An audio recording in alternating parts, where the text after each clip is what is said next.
गीता के दूसरे अध्याय का 18वां श्लोक पढ़ेंगे। अंतवंत इमे देहा नित्यस्योक्ताः शरीरिणः अनाशिनो प्रमेयस्य तस्माद् युध्यस्व भारत। अंतवंत इमे देहा, अब जो असत है उसको बताते हैं। सत बता चुका, वो अविनाशी है पिछले श्लोक में, अव्यय है, नित्य है। अब कहते हैं अंत, जिनका नाश हो जाता है। अंतवंत का अर्थ है जिनका अंत होता है, विनाश होता है, वे सब अंत वाले हैं, अंतवंत हैं। इमे देहा, इमे, अयम, इमौ, इमे, ये इदम शब्द का पुल्लिंग का बहुवचन रूप है। देहा, देह शरीर, नित्यस्योक्ताः शरीरिणः, और शरीरी कौन हुआ? जिसने इस शरीर को धारण किया हुआ है, जो शरीर में रहने वाला है। जैसे रथ पर बैठने वाला रथी, तो रथ क्या हुआ? साधन हुआ। और रथी कौन हुआ? आत्मा हुआ। शरीर रूपी रथ में आत्मा स्थित है। इसीलिए एक दूसरे संदर्भ में भी, यहाँ भी कहीं आएगा गीता में, आत्मानं तु रथिनं विद्धि, आत्मा को रथी समझो। शरीरम रथमेव तु, शरीर को रथ समझो। और इंद्रियाणि हयानाहु मनः प्रग्रहमेव च, इंद्रियों को घोड़े समझो, मन लगाम समझो। बुद्धिम तु सारथिम विद्यात्, और बुद्धि को सारथी समझो, रथ चलाने वाला सारथी। तो यहाँ भी ये देह जो है, शरीर जो है, शरीर जिसके पास है, जिसका है, वह आत्मा है। और शरीर जो है, देह है, वह अंतवान है, विनाशशील है। और नित्यस्योक्ताः शरीरिणः, नित्य क्या है? आत्मा। जो देही है वह नित्य है, जिनका अंत होता है, विनाश होता है, वे सब अंत वाले हैं। जैसे मृग तृष्णा आदि में रहने वाली जल विषयक सत्बुद्धि प्रमाण द्वारा निरूपण की जाने के बाद विच्छिन्न हो जाती है, वही उसका अंत है। वैसे ही ये सब शरीर अंतवान हैं, तथा स्वप्न और माया के शरीर आदि की भांति भी ये सब शरीर अंत वाले हैं। इसलिए इस अविनाशी अप्रमेय, जिसको मापा नहीं जा सकता, शरीरधारी नित्य आत्मा के, शरीर को धारण करने वाला जो नित्य आत्मा है, ये सब शरीर विवेकी पुरुषों द्वारा अंत वाले कहे गए हैं। बुद्धिमानों के द्वारा, तत्वदर्शियों के द्वारा, मनीषियों के द्वारा, ऋषियों के द्वारा, चिंतकों के द्वारा, वैज्ञानिकों के द्वारा भी शरीर को नष्ट होने वाला बताया गया है। और जो आत्मा है, जो जीवात्मा है, नित्य और अविनाशी, यह कहना, अब कहते हैं दोनों ये परस्पर पर्यायवाची हैं। नहीं, पर्यायवाची नहीं है। पर्यायवाची मानोगे तो पुनरुक्ति दोष हो गया। तो इसमें अंतर क्या है? तो क्योंकि संसार में नित्यत्व के और नाश के दो दो भेद प्रसिद्ध हैं। अब इनमें अंतर क्या है वो बताते हैं, बड़ा महत्वपूर्ण है। जैसे शरीर जलकर भस्मीभूत हो गया, अदृश्य होकर भी नष्ट हो गया, कहलाता है। और रोगादि से युक्त हुआ, विपरीत परिणाम को प्राप्त होकर विद्यमान रहता हुआ भी नष्ट हो गया, कहलाता है। अतः अविनाशी और नित्य, इन दो विशेषणों का यह अभिप्राय है कि इस आत्मा का दोनों प्रकार से ही नाश नहीं होता, इसका किसी भी प्रकार से नाश से संबंध नहीं है। ऐसे नहीं कहा जाता तो आत्मा का नित्यत्व भी पृथ्वी आदि भूतों के सदृश होता, परंतु ऐसा नहीं होना चाहिए, इसलिए इसको अविनाशी और नित्य कहा है। प्रत्यक्ष आदि प्रमाणों से जिसका स्वरूप निश्चित नहीं किया जा सके, वह अप्रमेय है। अर्थात जिनको नापा नहीं जा सके, मापा नहीं जा सके, तो वह भी, वो अप्रमेय है, वो आत्मा अप्रमेय है। और प्रत्यक्ष, अनुमान और आगम, इन तीन प्रमाणों में आगम अर्थात शास्त्र अंतिम प्रमाण है। क्योंकि ये भी बड़ी महत्वपूर्ण बात है कि जो वस्तु शास्त्र द्वारा बतलाई जाती है वह पहले से किसी न किसी द्वारा प्रत्यक्ष की हुई होती है या अनुमान से समझी हुई होती है। यह युक्ति युक्त बात है।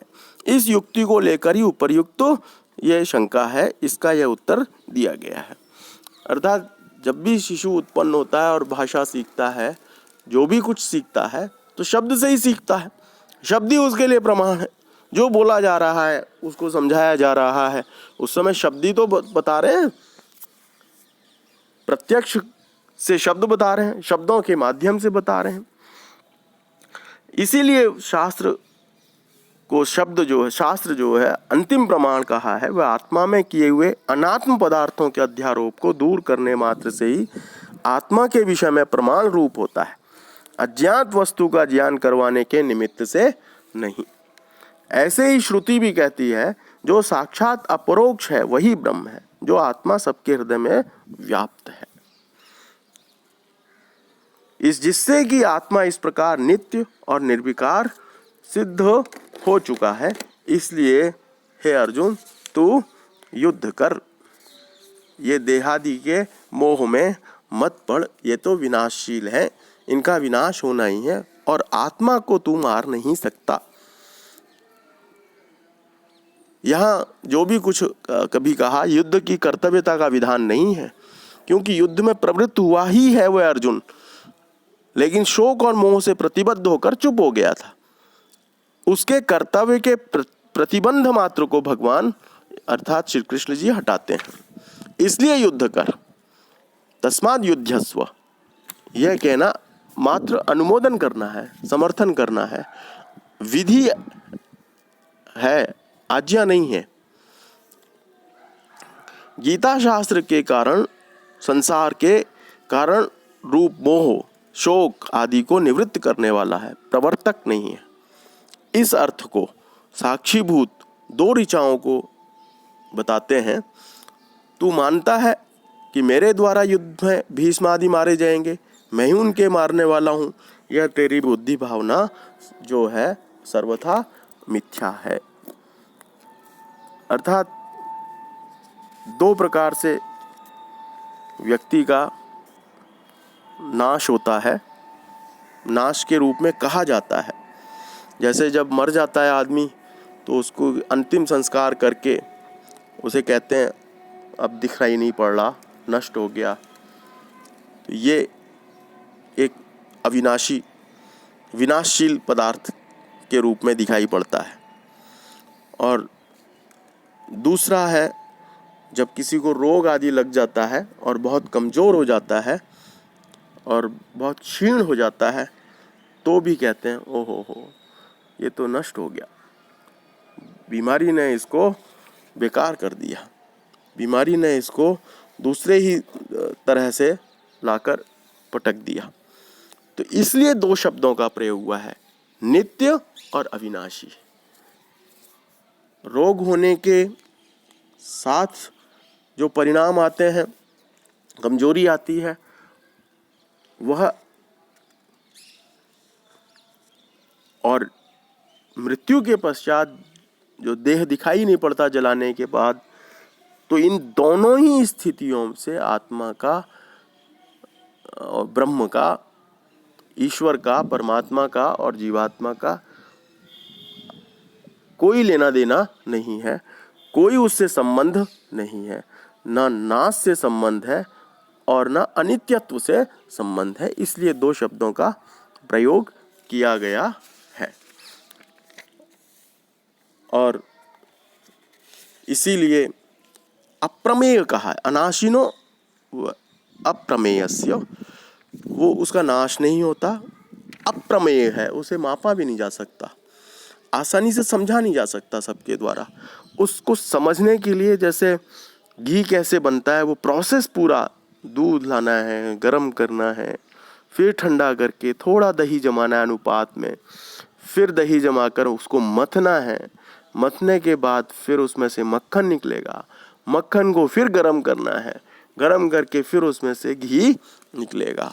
ये सारी प्रक्रिया जो करनी पड़ती है, उस प्रक्रिया को करने वाला है, ऐसे ही ईश्वर को जानने वाला भी, ब्रह्म को जानने वाला भी, आत्मा को जानने वाला भी अनेक इस प्रक्रियाओं से गुजर करके ही जाना जा सकता है, जो सर्वसाधारण के लिए संभव नहीं होता। इसलिए उसको अप्रमेयस्य कहा।